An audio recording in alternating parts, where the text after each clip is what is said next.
फिक्र है शर्जीना की तरफ से। অবশেষে প্রকাশিত হলো আপনাদের সবচেয়ে পছন্দের পাকিস্তানি নাটকটি কাবি হাম কাবি তুম। নাটকটি কিন্তু 22তম টিজারটি অলরেডি বের হয়ে গেছে। আর এখানে দেখা গেল যে আসলে রুবাব চাচ্ছিল বা আদিল চাচ্ছিল তার বাবা মা যেন তাদের সাথেই থাকে। এই জিনিসটা আসলে আপনারা জানেন কিছুদিন আগে যেটা আমাদের 20তম পর্ব গেল, সেখানে দেখা গেল যে মুস্তফা এবং সার্জিনা কিন্তু অলরেডি বাসা থেকে চলে গেছে, তারা নতুন কোথাও বাসা নিয়েছে এবং সেখানে দেখা গেল অবশ্যই সার্জিনা কিন্তু নতুন একটা বাসা নিয়েছে এবং সেখানে তারা একটা গোলযোগের মধ্যে পড়ে গেছে। মোটামুটি অনেকটা একটা কাইন্ড অফ একটা কলোনির সিস্টেমের মতো একটা বাসায় চলে গেছেন, সেখানে তারা থাকার জন্য গেছেন।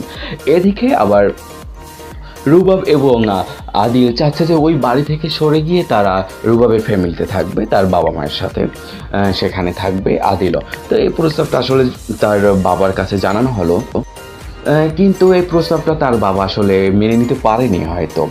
আই থিঙ্ক এটা আমরা পরবর্তী আপনার 22 পর্বে আমরা এটা কিন্তু দেখতে পারবো।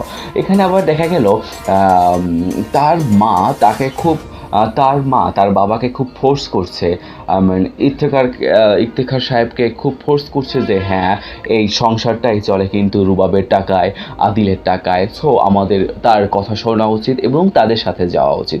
আমরা কিন্তু টিজারে এই জিনিসটাই দেখতে পেয়েছিলাম। এদিকে আবার দেখা গেল যে আপনার সার্জিনার সেই অবস্থা, তার মার কাছে জিনিসটা খুব কেমন লাগলো, সে মনে মনে ভাবতে লাগলো বা সার্জিনার জন্য খুব দুঃখ করতে লাগলো যে হ্যাঁ সার্জিনা হয়তো খুব অসুস্থ বা তার কোনো প্রবলেম চলতেছে। জিনিসটা হচ্ছে এরকম, মায়ের মন আসলে সবসময় ভালো কিছু চিন্তা করে বা মায়ের মন সবসময় ছেলে মেয়েদের জন্য সবসময় চিন্তা করে এবং ছেলে মেয়েদের যদি কোনো বিপদ আপদ হয় তাহলে সেটা আসলে মা বুঝতে পারে জিনিসটা। আসলে গাইজ আপনাদেরকে আরও জানাতে চাচ্ছিলাম যে এর পরবর্তী টিজারটা হয়তো আমরা পেয়ে যাব, পরবর্তী টিজার হয়তো থাকবে আরও খুব রোমাঞ্চকর বা ট্র্যাজেডিমূলক কিছু, বা জিনিসগুলো খুব এলোমেলো লাগছে এখন, কেউ কোথাও তাদের বিশ্লেষণ খুঁজে পাচ্ছে না, কেউ কোথাও ঠিকমতো সুখে নেই।